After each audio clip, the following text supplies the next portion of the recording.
ছোট্ট শিশুর হাতে মোবাইল দিয়ে দেওয়া হয়েছে। ছোট্ট শিশু অল্প বয়সে বাচ্চাদের হাতে মোবাইল তুলে দেওয়া হয়েছে।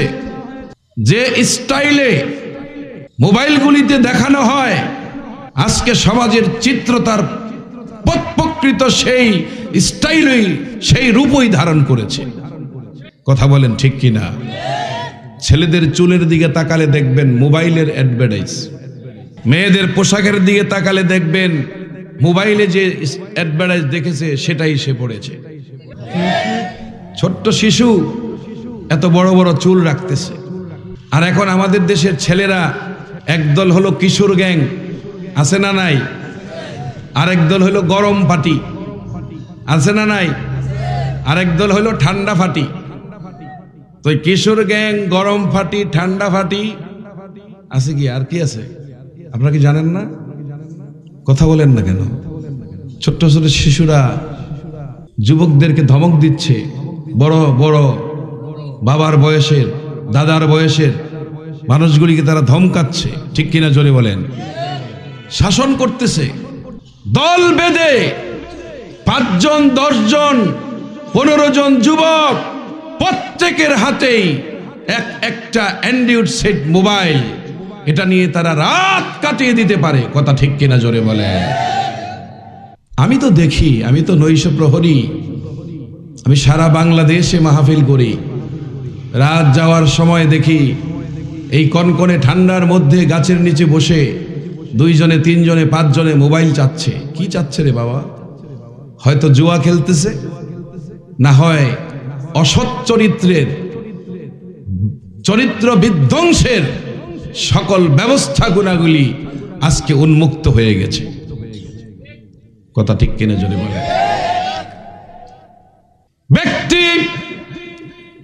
এক ব্যক্তি আরেক ব্যক্তির বিরুদ্ধে ফেসবুকে যদি, পত্রিকায় যদি মিথ্যা লেখা লেখে বা সত্য লেখা লেখে, তার বিরুদ্ধে প্রতিবাদ হয়, মামলা হয়।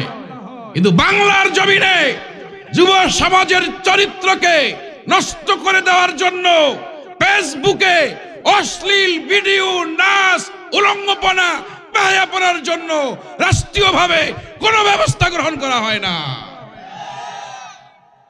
আল্লাহু মুহাম্মাদুর রাসূলুল্লাহ সাল্লাল্লাহু আলাইহি ওয়াসাল্লাম। কদমহাটা বিনয়শ্রী ইসলামী সমাজ সেবা পরিষদের উদ্যোগে আয়োজিত শামসুল উলামা আল্লামা সাহেব কিবলা রহমতুল্লাহ আলাই ও এলাকার মুর্দেগানের স্মরণে ইসালে সওয়াব উপলক্ষে খতমে খাজেগান 2য় বার্ষিকী ওয়াজ ও দোয়ার মাহফিল। আজকের এই সমাপনী অধিবেশনের সম্মানিত সভাপতি এবং সকল সম্মানিত সভাপতি বৃন্দ, প্রধান অতিথি শামসুল উলামা আল্লামা সাহেব কিবলা ফুলতলি রহমতুল্লাহ আলাইহের ভবিষ্যৎ উজ্জ্বল নক্ষত্র আল্লামা রেদওয়ান আহমেদ চৌধুরী ফুলতলি আলোচনা পেশ করেছেন। প্রধান বক্তা হিসাবে বিশিষ্ট ইসলামী চিন্তাবিদ হযরতুল আল্লাম হযরত মাওলানা নুরুল হাসান তাওহিদ সাহেব। আরও আলোচনা পেশ করেছেন দেশ বরেণ্য হযরতে উলামায়ে কেরাম, মাহফিল ইন্তেজামিয়া কমিটি, আমার সামনে বসা পিতার তুল্য শ্রদ্ধেয় সম্মানিত মুরব্বিয়ানে এজাম, কলিজার টুকরা আমার যুবক ভাইয়েরা, শিক্ষার্থী ছাত্রবৃন্দ, পর্দার আড়ালে শ্রবণরতা সম্মানিতা মা ও বোনেরা, লক্ষ কোটি শুকুর ও সুজুদ বারে ইলাহির আলিশান দরবারে, যিনি আমাদেরকে যুব সমাজের আয়োজনে আজকের এই 2য় বার্ষিক ইসলামী মহাসম্মেলনের এই সমাপনী অধিবেশনে আল্লাহ তাআলার অপার করুণার কারণে এই জান্নাতের বাগিচায় জান্নাতের মেহমান হয়ে আল্লাহ পাক আমাদেরকে বসার তৌফিক দান করেছেন। কালেমাতুশ শুকুর আদায় করে জবান খুলে উচ্চ আওয়াজে বলি আলহামদুলিল্লাহ। সবাই আলহামদুলিল্লাহর প্রতি মনে কষ্ট আছে, আর একটু জোরে বলতে হবে আলহামদুলিল্লাহ। যারা বাহিরে দাঁড়িয়ে আছেন মেহেরবানি করে বসে যান। অল্প সময়ের মধ্যেই আমি আমার কথাকে শেষ করব। কোরআনুল কারীমের ছোট্ট একটি আয়াত আমি আপনাদের সামনে তেলাওয়াত করেছি। এই তেলাওয়াতকৃত আয়াতের কোরআন সুন্নাহ ভিত্তিক সামান্য ব্যাখ্যা করেই আপনাদের সামনে থেকে বিদায় নিব। কারণ কষ্ট দিয়ে বিরক্ত করে কোরআনের কথা শোনানো কিন্তু জায়েজ নেই। কথা ঠিক কিনা বলেন? এই জন্য আপনারা কষ্ট পাবেন, ওই রকম কষ্ট করে আমি কথা বলতে রাজি না। আপনারা অনুমতি দিলে বলবো, না হয় এখনই মুনাজাত দিয়ে দিব। বলবো ইনশাআল্লাহ। আল্লাহ কবুল করেন, বলেন আমিন। বন্ধুগণ, ইসলামের 5টি স্তম্ভ, বলেন কয়টি? 5টি স্তম্ভ রয়েছে, মানে খুঁটি, পিলার। আপনার যে ঘরটা আপনি তৈরি করেন বা করবেন, করেছেন, তাতেও কিন্তু পিলার আছে না নাই? আওয়াজ দিতে হবে, আছে না নাই? ওই পিলারগুলি যদি না দেওয়া হয় তাহলে আপনার এই বিল্ডিংটা কি টিকবে না ভেঙে যাবে? পিলার হলো আপনার এই বিল্ডিং এর ভিত। আমরা মুসলমান, আমাদের ধর্মের নাম ইসলাম, ঠিক কিনা বলেন? Islam is the complete food of life. Islam মানুষের জীবন ব্যবস্থা, ঠিক কিনা জোরে বলেন? কোরআন আমাদের সংবিধান। তো হাদিস শরীফে আমার নবী ইরশাদ করেছেন, বুনিয়াল ইসলামু আলা খামস। ইসলামের ভিত 5টি স্তম্ভের উপরে প্রতিষ্ঠিত হয়েছে। কয়টা স্তম্ভ? 5টা খুঁটি।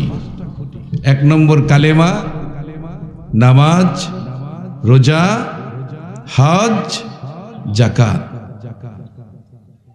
কিন্তু আজকে আমাদের সমাজে বছর ঘুরে আমাদের কাছে একবার মাত্র রমজান আসে, ঠিক কিনা বলেন? আর যাদের সম্পদ রয়েছে তাদের উপরে হজ ফরজ হয়। কিন্তু ভাগ্যিস যার ভাগ্য ভালো তিনি হজ করতে পারেন। অনেক সম্পদওয়ালা হজ না করে মৃত্যুবরণ করেছে। কথা ঠিক কিনা জোরে বলেন? তাহলে ওই পর্বটাও আমাদের জানা নাই, জীবনে করতে পারবো কি পারবো না। আর যাকাত, এই যাকাতের বিষয়টা হলো যার সম্পদ আছে, কথা ঠিক কিনা, তার উপরে যাকাত। কিন্তু 2টা জিনিস আপনার আমার প্রতিনিয়ত প্রয়োজন। ঈমান তো আপনার আমার প্রতি নিঃশ্বাস বিশ্বাসেই প্রয়োজন, ঠিক কিনা জোরে বলেন? প্রতিটা নিঃশ্বাস আপনাকে আমাকে যে ফেলতে হচ্ছে, প্রত্যেকটা কদম যে আপনাকে আমাকে পৃথিবীর জমিনে দিতে হচ্ছে, আমরা মুসলমান হিসেবেই বেঁচে থেকে দিচ্ছি, ঠিক কিনা জোরে বলেন? তাহলে মুসলমান হয়েছি একটি বাক্যের মাধ্যমে। আমার সাথে সবাই পড়ুন, লা ইলাহা ইল্লাল্লাহু মুহাম্মাদুর রাসূলুল্লাহ। এটা বলার সাথে সাথেই এই লোকটার উপরে নামাজটা ফরজ হয়ে যায়। নামাজ কি হয়ে যায়? কোনো বিধর্মীকে নামাজের দাওয়াত দেওয়া হয় না, ঠিক কিনা বলেন? কারণ বিধর্মীর কাছে আগে দাওয়াত হলো ঈমানের। কিসের দাওয়াত? ঈমানের দাওয়াত। আর প্রত্যেকটা মুসলমানের কাছে নামাজের দাওয়াত, ঠিক কিনা বলেন? কিন্তু আজকে মাহফিলে শীত লাগতেছে, যুব সমাজ তো গানের আয়োজন করতে পারত। অনেক যুবকরা গানের আয়োজন করে কিনা? আসতে বলছেন কেন? এই গভীর রাত্রে একটু আওয়াজ দিতে হয়, না হয় ওয়াজ চলে না। অনেক জায়গায় যুবকেরা গানের আয়োজন করে কিনা দেখেন। আমি 31st নাইটে 31শে ডিসেম্বর শরীয়তপুরে আমার প্রোগ্রাম ছিল। শরীয়তপুর আমার চাঁদপুরের ঠিক নদীর মেঘনার ওই পারে শরীয়তপুর। আমি রাত্রি প্রোগ্রাম সেরে যখন আসছিলাম তখন রাত বাজে 2:30। কয়টা? 2:35। আমি দেখি যুবক ছেলেরা রাস্তা ব্লক করে দিয়ে সেখানে তারা আনন্দ ফুর্তি করতেছে। আর 31st নাইট ডেতে রাস্তার উপরে বিভিন্ন লেখালেখি করতেছে। শীত আছে না গেছে? কি গেছে? আছে? ছিল কি না? ছিল। এই কয়েকদিন আগে শেষ হলো বিশ্ব মাতানো বিশ্বকাপ। রাত 3টায় কি যুবকদের চিৎকারে ঘুম নষ্ট হয় নাই? কথা বলছেন না? হয়েছে কিনা? তো সে মানুষগুলি খেলার জন্য রাত 3টায় বসে থাকতে পারলো, আর আল্লাহর সামনে আমাদেরকে যেতে হবে, আমরা বসে থাকতে পারলাম না। ওইখানের ফিক্সার এই ক্যামেরা করে ফেরেশতারা নিচে কিনা? কথা বলে না? নিচে কিনা বলেন? আর আজকের ফিক্সার ফেরেশতারা ক্যামেরা করে নিবে কিনা? এই দুইটা ফিক্সারের মধ্যে কি পার্থক্য আছে না নাই? আরো জোরে বলেন। এটা হলো জান্নাতের ফিক্সার আর ওটা হলো জাহান্নামের ফিক্সার। ঠিক না বেঠিক? বলেন, মেসি কি মুসলমান? নেইমার কি মুসলমান? আপনারা তো জানেন যে আর্জেন্টিনার দেশে প্রকাশ্যে আজান নিষিদ্ধ, ব্রাজিলে আজান নিষিদ্ধ। আর আপনারা তো ফেসবুকে দেখতে পান এরা ইহুদি হওয়ার কারণে এরা মেয়েদেরকে নিয়ে যা ইচ্ছা, যেমন ইচ্ছা তেমনই ফিক্সার করতে পারে। ঠিক কিনা জোরে বলেন? যেমন ইচ্ছা তেমনি তারা মহিলাদেরকে ব্যবহার করতে পারে। কেউ গার্লফ্রেন্ড, কেউ বয়ফ্রেন্ড। ঠিক কিনা জোরে বলেন? কিন্তু ইসলামে আমি আসার পরে আপনার জন্য এই সুযোগ কি আছে?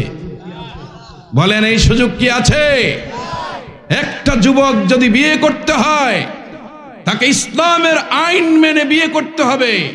তার স্ত্রীকে সে নামাজি বানাতে হবে, স্ত্রীকে নিয়ে আল্লাহর ইবাদত করতে হবে, প্রয়োজনে স্ত্রীকে নিয়ে মক্কা মদিনায় যেতে হবে। ঠিক কিনা জোরে বলেন?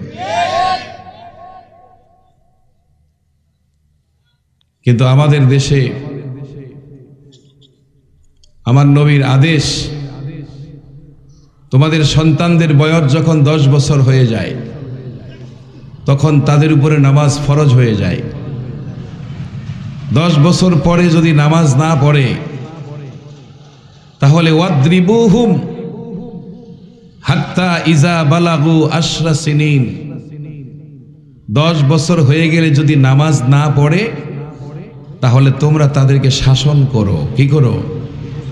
কথা বলেন না? কি করতে বলেছেন নবী? শাসন করতে বলেছেন। এই শাসনের অনেক ব্যাখ্যা আছে, আমি দেওয়ার সময় নেই। তো মূলত কথাটা হলো শাসন। এই শাসনটা কয়েকভাবেই করা যায়। একভাবে হলো তাকে ধমক দেওয়া। কি দেওয়া? এই নামাজ না পড়লে আমার বাড়িতে খাবার নাই। এটা শাসন না? কি শাসন বলতে খালি লাঠি দিয়া পিটানোকে শাসন বলে? ধমক দেওয়াটাও শাসন। বাড়িতে হিসাব নিতে হবে।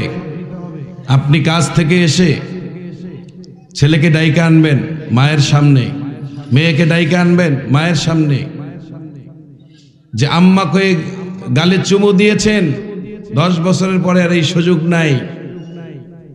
প্রয়োজনে তার উপরে শাসন দিয়ে বলতে হবে যে মামনি নামাজ কি পড়েছো?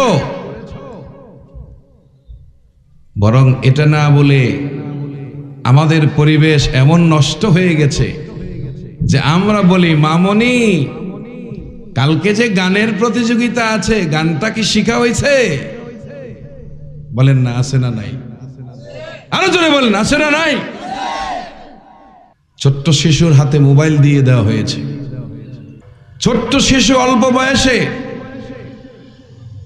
বাচ্চাদের হাতে মোবাইল তুলে দেওয়া হয়েছে। যে স্টাইলে মোবাইলগুলিতে দেখানো হয়, আজকে সমাজের চিত্র তার প্রকৃত সেই স্টাইলই, সেই রূপই ধারণ করেছে। কথা বলেন ঠিক কিনা? ছেলেদের চুলের দিকে তাকালে দেখবেন মোবাইলের অ্যাডভার্টাইজ, কথা কয় না। মেয়েদের পোশাকের দিকে তাকালে দেখবেন মোবাইলে যে অ্যাডভার্টাইজ দেখেছে সেটাই সে পড়েছে। কথা বলেন না কেন? ছোট্ট শিশু এত বড় বড় চুল রাখতেছে। আর এখন আমাদের দেশের ছেলেরা একদল হলো কিশোর গ্যাং, আছে না নাই?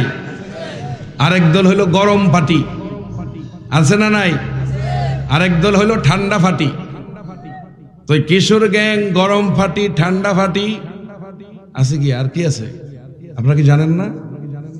কথা বলেন না কেন? ছোট্ট ছোট শিশুরা যুবকদেরকে ধমক দিচ্ছে, বড় বড় বাবার বয়সের, দাদার বয়সের মানুষগুলিকে তারা ধমকাচ্ছে, ঠিক কিনা জোরে বলেন? শাসন করতেছে। দল বেঁধে 5 জন, 10 জন, 15 জন যুবক, প্রত্যেকের হাতেই একটা অ্যান্ড্রয়েড সেট মোবাইল। এটা নিয়ে তারা রাত কাটিয়ে দিতে পারে, কথা ঠিক কিনা জোরে বলে? আমি তো দেখি, আমি তো নৈশ প্রহরী, আমি সারা বাংলাদেশে মাহফিল করি। রাত যাওয়ার সময় দেখি এই কনকনে ঠান্ডার মধ্যে গাছের নিচে বসে 2 জনে, 3 জনে, 5 জনে মোবাইল চাচ্ছে। কি চাচ্ছে রে বাবা? হয়তো জুয়া খেলতেছে, না হয় অসৎ চরিত্রের, চরিত্র বিধ্বংসের সকল ব্যবস্থা গুণাগুলি আজকে উন্মুক্ত হয়ে গেছে। কথা ঠিক কিনা জোরে বলে?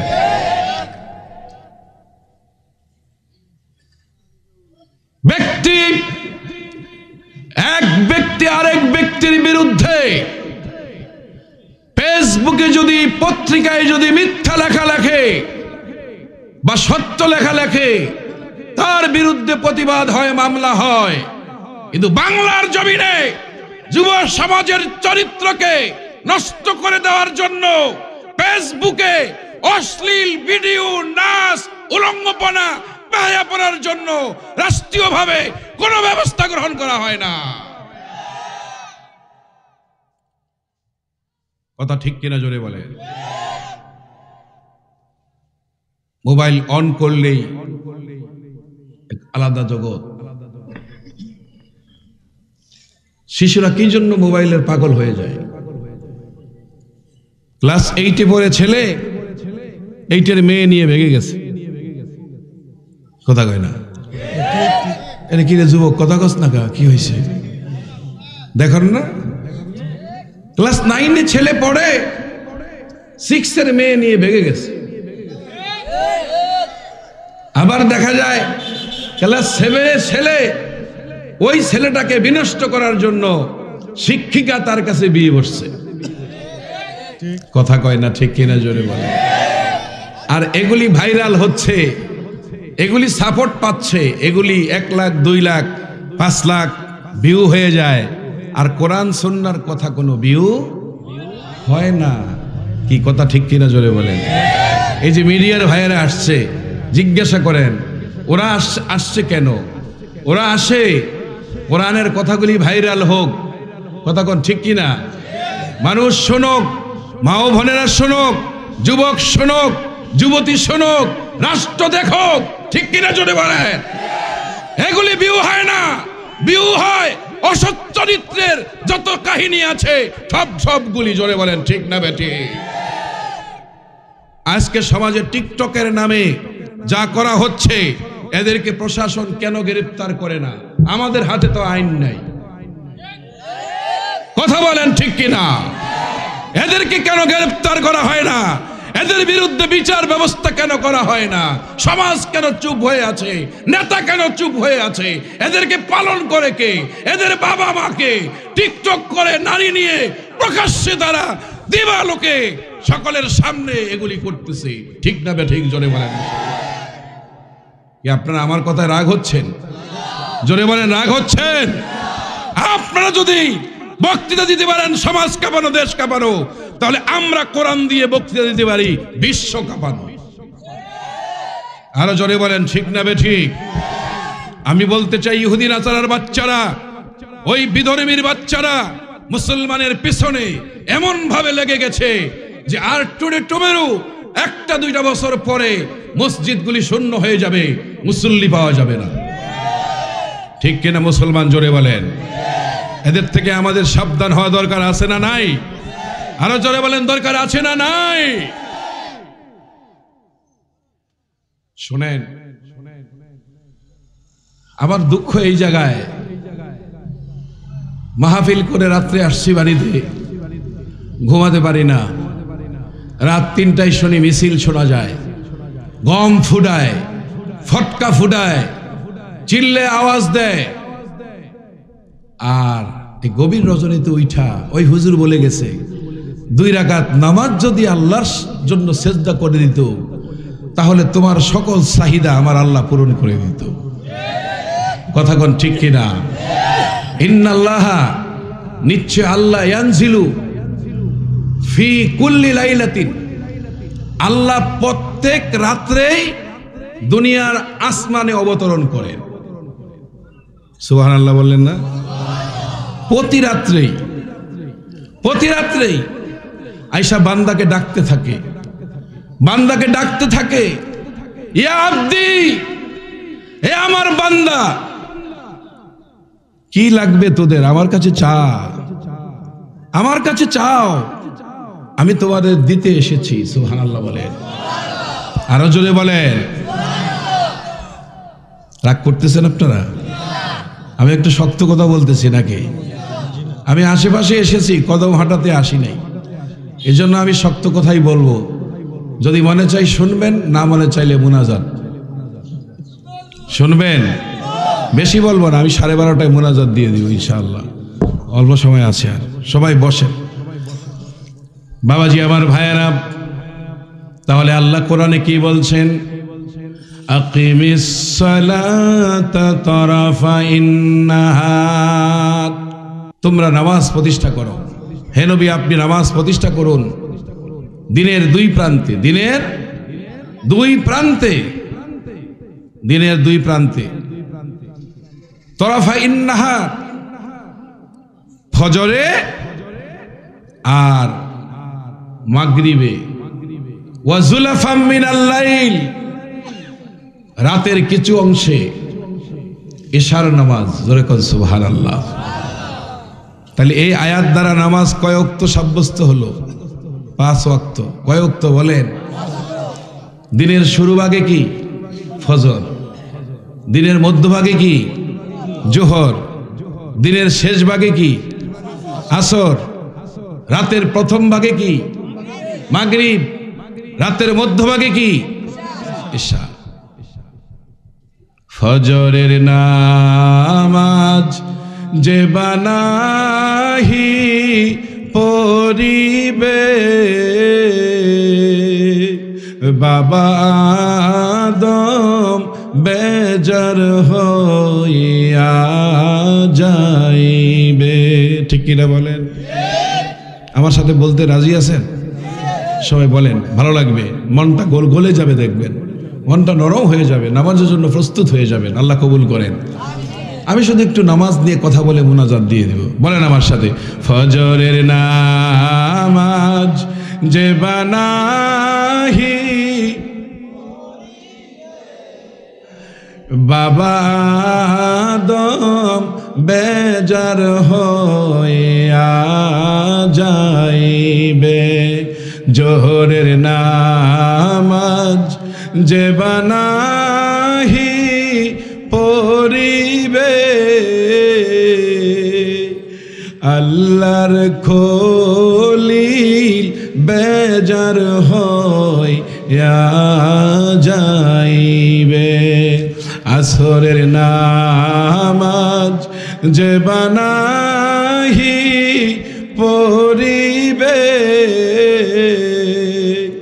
ইউনুস নবী বেজার হইয়া যাইবে। মাগরিবের নামাজ যে বানাহি পড়িবে,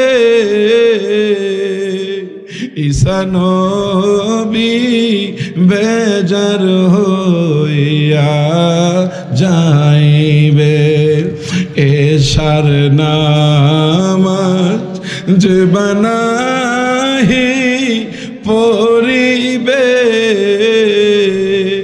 মুসা নবী বেজার হইয়া যাইবে। মুসা নবী বেজার হইয়া যাইবে। কথা ঠিক কিনা? আরো জোরে বলেন ঠিক কিনা? বন্ধুরা আমার, 5 ওয়াক্ত নামাজের সংক্ষিপ্ত ব্যাখ্যা শুনেন। আদম আলাইহিস সালাম দুনিয়াতে যখন প্রথম এসেছিলেন, জান্নাত থেকে বের হয়ে গেছেন আদম আর হাওয়া, ঠিক কিনা? আল্লাহ বের করে দিয়েছেন, ঠিক নেই? শয়তানকেও বের করে দিয়েছেন। ইতিহাস আমার বলার সময় নেই।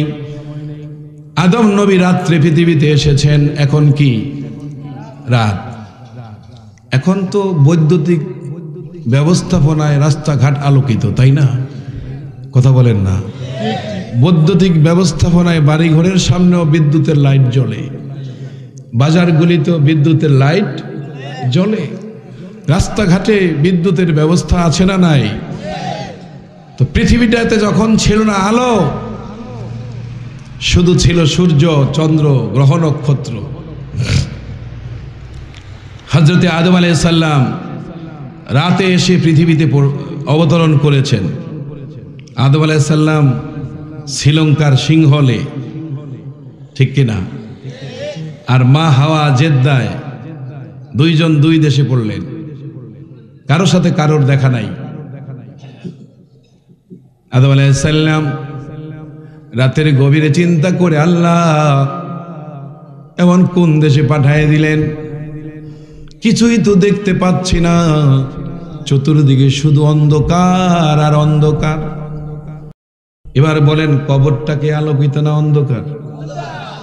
হ্যাঁ, কবরে যেই ইবাদতটায় কবরটা আলোকিত করে দিবে, সেই ইবাদতের নাম নামাজ, ঠিক কিনা? বলেন কি নাম?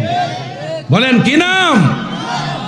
আসসালাতু নূরুন, নামাজ আলো স্বরূপ। সুবহানাল্লাহ বলেন।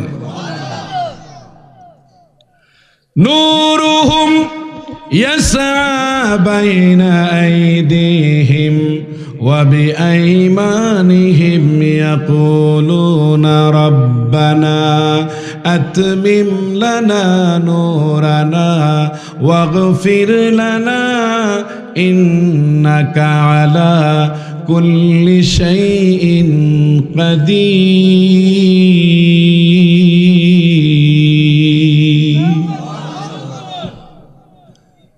আল্লাহ রাব্বুল আলামিন বলেন, আলোটা তাদের সামনে দৌড়াদৌড়ি করবে। হাসরের ময়দানে নামাজীদের সামনে আলো থাকবে, নামাজীদের ডান হাতে আলো থাকবে। সুবহানাল্লাহ বলেন। নামাজীদের কবরটা আলোকিত হয়ে যাবে, অন্ধকার দূর হয়ে যাবে। হযরতে আদম আলাইহিস সালাম অন্ধকারে পৃথিবীতে এসে পড়লেন রাতের ভাগে, মহা মুসিবতের মধ্যে পড়ে গেলেন। তিনি আল্লাহর কাছে ফরিয়াদ করলেন, আল্লাহ কোন জগতে ছিলাম, কোন জগতে পাঠিয়ে দিলা, কিছুই তো দেখতে পাচ্ছি না। সকালে দেখলেন পূর্বাকাশে সূর্যর আলোক রশ্মি যখন উদ্ভাসিত হতেছে, তখন সুবহে সাদেক থেকে শুরু করে সারাটা পৃথিবী সূর্যটায় আলোকময় করে দিয়েছে, ঠিক কিনা বলেন? সাথে সাথে হযরত আদম আলাইহিস সালাম শুকর আদায়ের জন্য 2 রাকাত নফল নামাজ পড়েছিলেন। সুবহানাল্লাহ। কি নামাজ? কি নামাজ? নফল নামাজ। এই যে সেজদাটা আল্লাহকে দিল, তাতে আল্লাহর অত্যন্ত পছন্দ হয়ে গেল। আল্লাহ এই সেজদাকে অত্যন্ত বেশি ভালোবাসেন। কথা ঠিক কিনা জোরে বলেন, কথা বলেন ঠিক কিনা? আল্লাহ যেই ইবাদতটাকে সবচেয়ে বেশি ভালোবাসেন সেটার নাম কি? বলেন বলেন সবাই, কি নাম? এই কপাল, এই পৃথিবীতে আপনি যুবক হন, বৃদ্ধ হন, পৃথিবীতে এই কপাল আর কাউকে দেওয়া হয় না, শুধু একজনকেই দেওয়া হয়, তিনি আপনার রব। ঠিক কিনা জোরে বলে? তিনি হলেন আমাদের রব। তাকেই শুধু এই কপালটা দেওয়া হয়। এই জন্য আল্লাহ বান্দার প্রতি সবচেয়ে বেশি খুশি হন বান্দা যখন এই কপাল, নাসিকা, হাত, পা, পঞ্চ ইন্দ্রিয় শক্তি দিয়ে যখন আল্লাহর কদমে লুটায় পড়ে, তখন আল্লাহ আসমানে বা আল্লাহর অবস্থানে থেকে আল্লাহ মানে নিজে নিজেকে ফেরেশতাদের সামনে ফিট করে বলেন, এ ফেরেশতারা, তোরা তো বলছিলি আমি এই আদম জাতি বানাইতাম না, এখন দেখো দেখো তারা কিভাবে সেজদায় পড়ে আছে। আল্লাহু আকবার বলেন।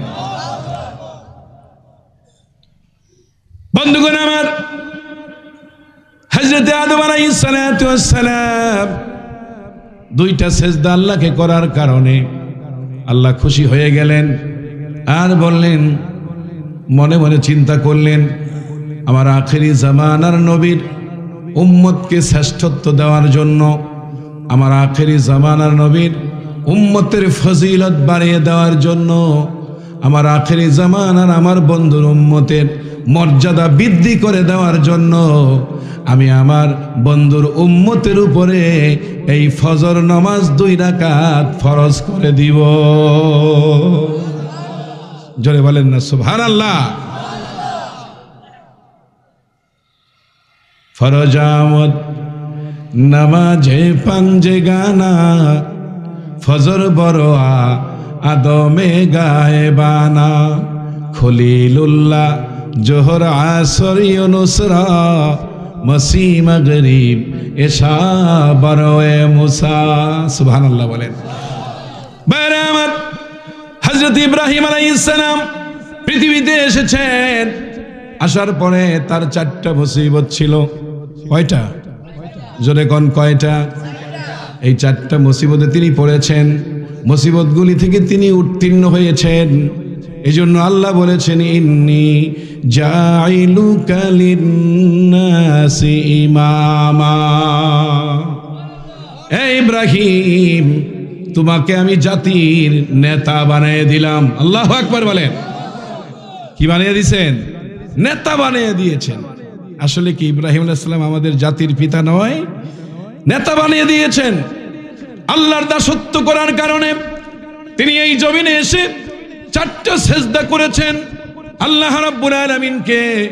আল্লাহ সন্তুষ্ট হয়ে জোহর নামাজ আমাদের উপরে ফরজ করে দিলেন। জোরে কোন আলহামদুলিল্লাহ। হযরত ইউনূস আলাইহিস সালাম 4টা মুসিবতে ছিলেন।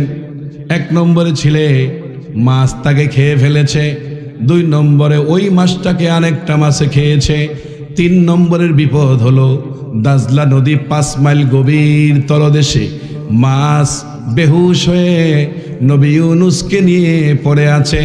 6 নম্বর বিপদ হলো দুনিয়ার জমিন থেকে ইউনূস গভীর সাগরে চলে গেছে, আলো নাই, বাতাস নাই, কিচ্ছু নাই। আহা ফাযান্না আন্নাহু কাদ মাতা। তখন ইউনূস নবী চিন্তা করলেন মাছের পেটে তিনি মরে গেছেন। ফাহারাকা রুকবাতাইহি, হাঁটুদয় যখন নাড়া দিলেন, ফাযান্না আন্নাহু কাদ হাইয়া, তিনি ধারণা করলেন যে তিনি জীবিত আছেন। সুবহানাল্লাহ। কোন কি আছেন? মাছের পেটে। বলেন মাছের পেটে। ইব্রাহিম নবী আগুনে, কথা কয় না, ইব্রাহিম নবী কি আগুনে জীবিত কিনা? ইউনূস নবী মাছের পেটে কি জীবিত? সাথে সাথে ইউনূস আলাইহিস সালাম মাছের পেটে দাঁড়িয়ে গেলেন এবং তিনি নামাজ আদায় করলেন। বলেন কিসের পেটে? বলেন আমার সবাই বলেন কিসের পেটে? মাছের পেটে তিনি নামাজ আদায় করলেন। আল্লাহু আকবার বলেন। ইউনূস আলাইহিস সালাম ৬০ গজ লম্বা। কয় গজ? কত হাত বলতে পারেন না? ১২০ হাত।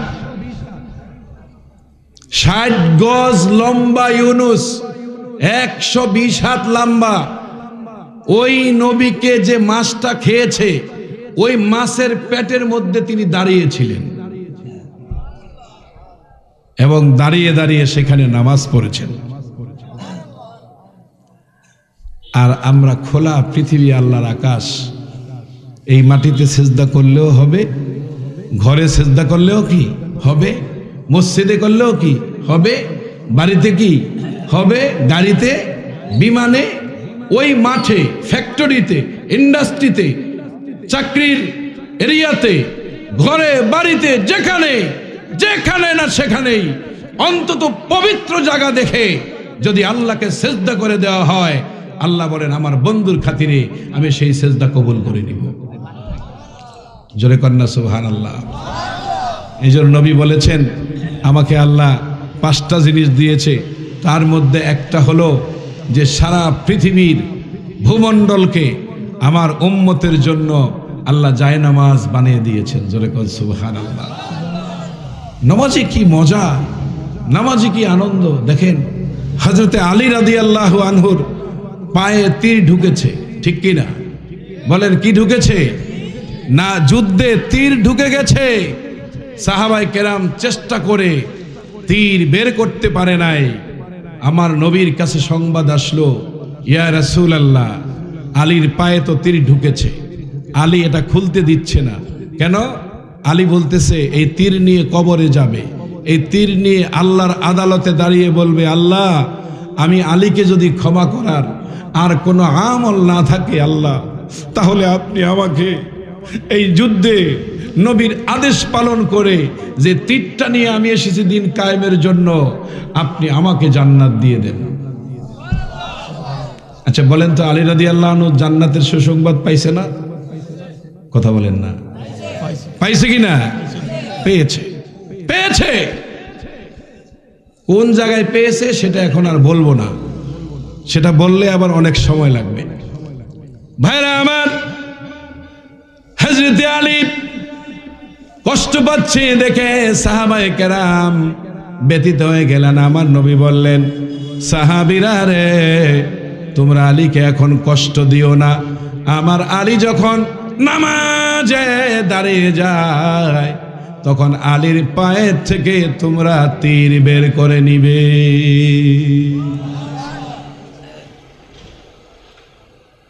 তো আলী নামাজে দাঁড়িয়ে গেছে, পায়ের থেকে সাহাবায়ে কেরাম তীর বের করে ফেলেছে, আলী বলতেও পারবে না। আল্লাহু আকবার।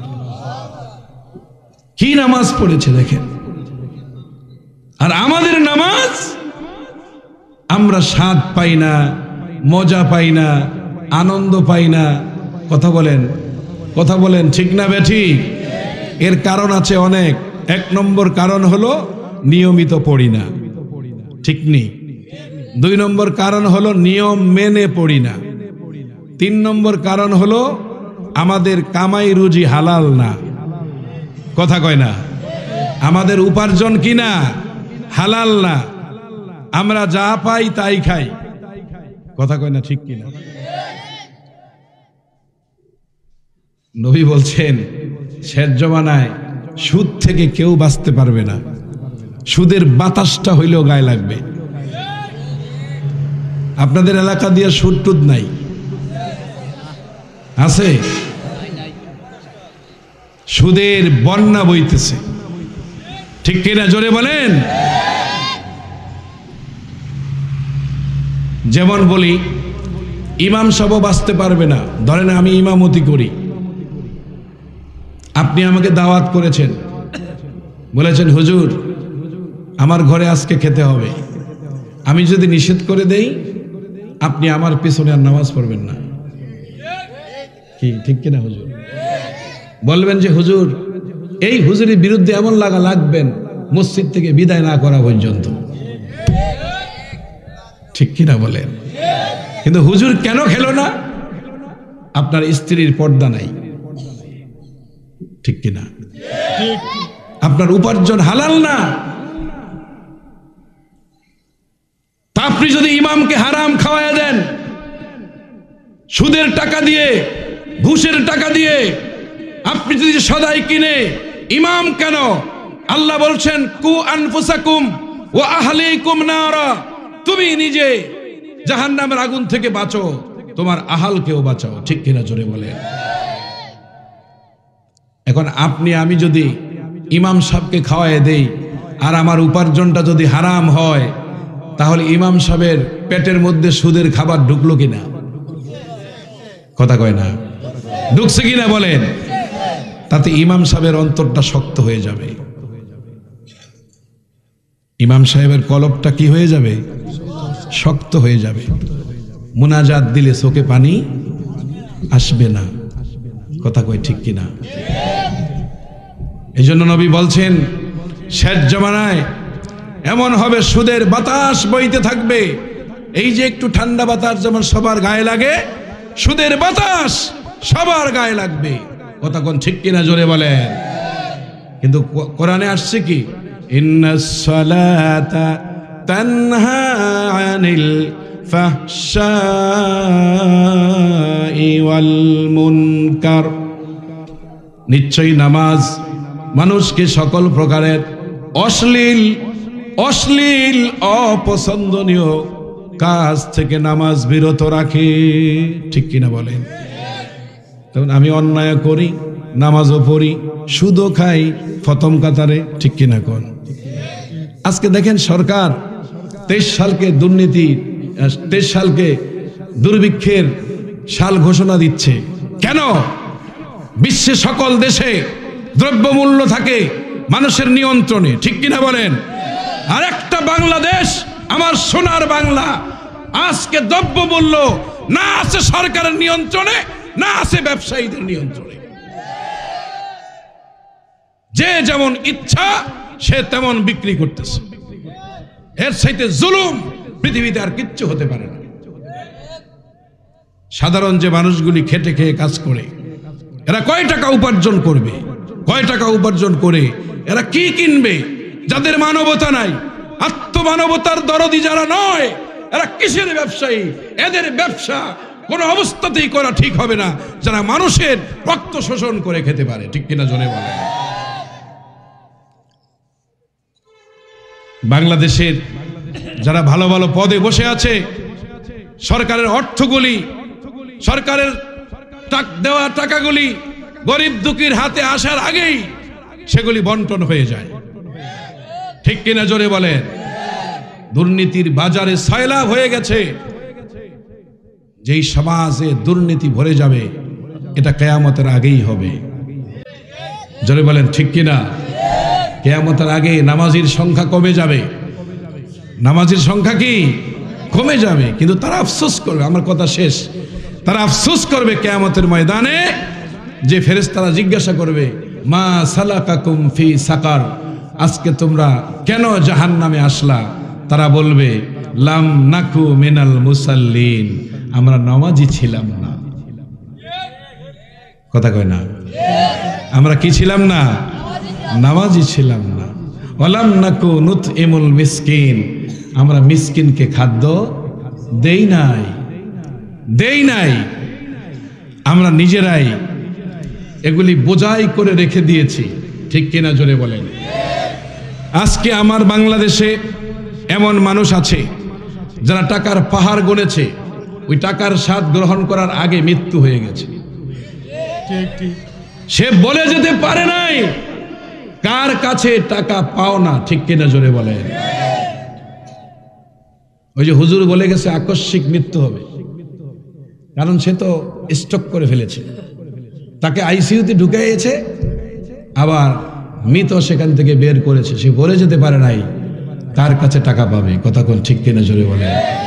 আর সোনার বাংলাদেশে যখন লাশ খাটের সামনে দাঁড়িয়ে যায়, তখন দেখবেন মানুষে বলে ওই পরিবারের লোকেরা বলে আপনারা আমার বাবার কাছে যে যে কিছু পাবেন আমাদেরকে বললেন, আমরা ইনশাল্লাহ দিয়ে দিব।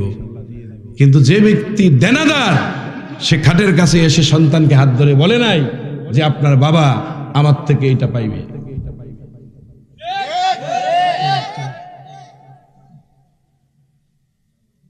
বরং বলে যেতে পারে নাই, এজন্য সে সব আত্মসাৎ করে দিয়েছে। লক্ষ লক্ষ টাকা আত্মসাৎ করে সে বড়লোক হয়ে গেছে। এই জন্য আমার নবী বলেছেন, আমি আদিষ্ট হই নাই মসজিদগুলিকে ইমারত বানাইতে, আমি আদিষ্ট হয়েছি মসজিদ থেকে হেদায়েত প্রচার করতে। ঠিক কিনা জোরে বলেন। আল্লাহ আপনাদের সকলকে তৌফিক দান করেন, বলেন আমিন।